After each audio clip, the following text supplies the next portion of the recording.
All right, it's almost January 20th. This election fiasco is almost over.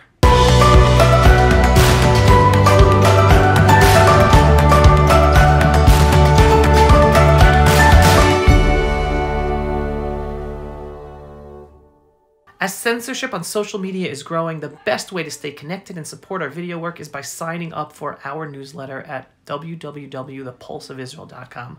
If you are already a subscriber, thank you. As I have said since the beginning of this election fiasco, I'm not accepting Joe Biden as President of the United States until we get past the inauguration and we actually see that he becomes United States President. Why? Because I trust the man, President Trump, who has been vocal about election fraud since 2012, years before he entered politics. And there is still one more day to go. Does that sound crazy? Yeah, you're right, it does sound crazy. It totally goes against all logic. So let me tell you my story to help you understand. The struggle for Gush Katif Gaza in 2005 here in Israel was a watershed moment for me in my life in a number of ways. Even though the government of Israel had already sent IDF troops to expel these families, Jewish families, from their homes, many Gush Katif families remained in their homes until the last moment, joined by thousands of supporters from outside Gush Katif who all infiltrated Gush Katif illegally against the government instructions in order to try to stop the plan from being implemented. I was one of those supporters. Throughout the time that I was in Gush Katif during those final weeks before they were removed from their homes, I was constantly interviewed by the international press who were all asking me the same question, quote, "What did we expect to achieve by trying to stop the plan being there? The government made a decision to expel all of them. You think you will stop the IDF from expelling you from your homes?" These were all very logical questions. Our struggle made no sense logically. Nobody understood why we were struggling until that last moment to the very end. My answer back then to all the journalists was simple, and it also applies to today's situation regarding the US elections. We were there in Gush Katif struggling until those last moments and against all odds because we believed our cause was just. And you never know what can still happen till that last moment that might change everything. So we were doing everything we could until that final moment to hopefully witness a change to the horrendous injustice that was about to happen. That was also a key message of the basketball movie I produced about what happened in Gush Katif. The movie's called Home Game. It was in order for others to understand that just as you struggle on the basketball court until the last second to try to win a game, so too we were all there struggling until that final second to try to stop the horrendous, unjust action of destroying 21 Jewish communities and expelling close to 10,000 Jews from their homes. Basketball players don't give up until the buzzer. Neither would we. At the same time, during our struggle, I was extremely disappointed in politicians, rabbis, journalists, community leaders, and organizational leaders who all accepted the reporting across all media channels. And I remind you, back in 2005, there were no social media with alternative media channels.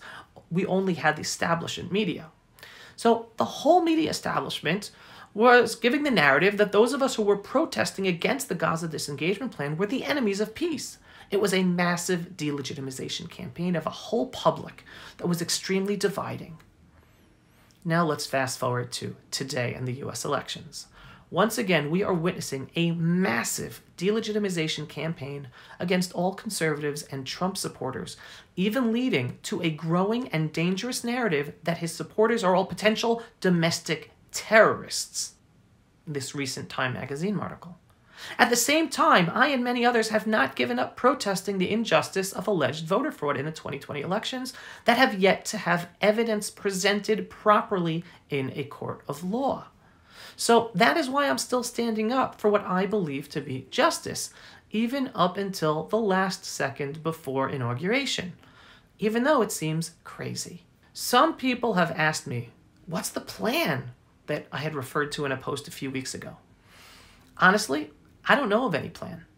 But as I have documented in the past, President Trump has been vocal about voter fraud since 2012. way before he entered politics and before the 2020 elections. He actually tried to institute election reforms when he became president back in 2016, but was stopped by the establishment in D.C. He then instituted an executive order in 2018 to prepare for catching fraud in the 20 elections. Interestingly, the CIA has been withholding presenting the results of that executive order report to the president, which should make everyone say, why?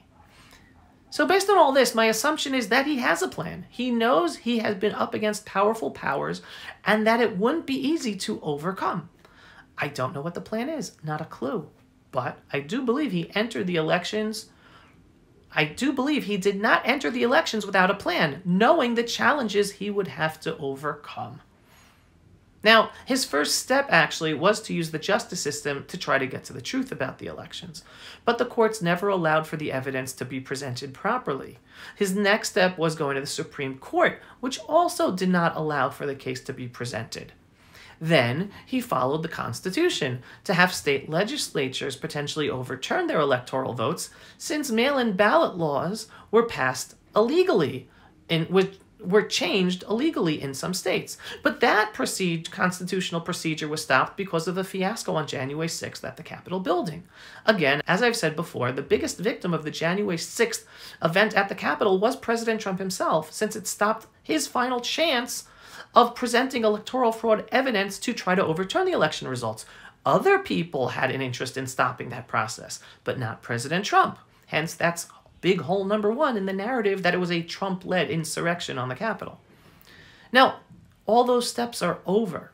So what remains for President Trump to do before inauguration? Honestly, I don't know. Maybe nothing. But I'm not giving up standing up for justice until that last second, as I didn't give up standing up for justice in trying to stop the horrendous mistake of destroying 21 Jewish communities and expelling Jews from their homes in Gush Katif, Gaza, back in the summer of 2005.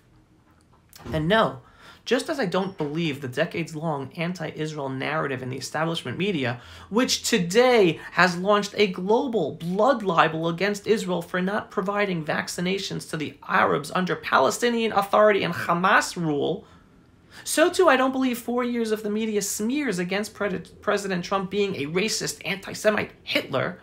So too, I don't believe the narrative in the media that January 6th was a Trump-led insurrection and that all of his followers must now be treated like potential domestic terrorists. I have too much experience reading through the agendas of the establishment media to believe all of their lies. So, now I wait to find out what happens in these final hours before the inauguration of the President of the United States. Maybe nothing, but maybe something. And I have no clue what that something even might be. Regardless of what happens, at least I know that I stood up for truth and justice until the end and did not let the horrendous culture of online bullying stop me from standing up for that truth. There is nothing wrong with voicing your opinion. Nothing. Even if it goes against the agenda that the establishment media is pushing and shutting down all doubts and questions. And if in the end, Biden does become president, then I move on. Just as I moved on after the horrendous injustice of the destruction of the 21 Jewish communities in Gush Katif in 2005. We never ever understand God's plans. We do whatever we can to try to make a difference. But once something happens that can't be changed, no matter how much we disagree with it, it is up to us to move on and continue living, focused on making the best life we can with the cards we are dealt with. I'm a big believer in turning lemons into lemonade. Now I wait with everyone else to find out what happens. And if anyone believes a Biden-Harris administration would be focused on healing the nation, I have a bridge to sell you. Joe Biden just recently called Ted Cruz and Josh Hawley Goebbels. That does not look good for healing. Neither does Kamala Harris having raised money to bail Antifa Black Lives Matter anarchists from jail. Neither does Nancy Pelosi and Hillary Clinton just now calling for a 9/11-like inquiry. Nor the growing narrative that all Trump supporters be considered potential domestic terrorists. Just saying. But to end on the positive, regardless of what happens, it's up to each and every one of us to move forward and make the world the best place we can be for ourselves, for our family, for our community, for our nation, and for all of humanity. Thanks for listening. Pulse of Israel, frontline videos from the Holy Land. Support our work by donating today.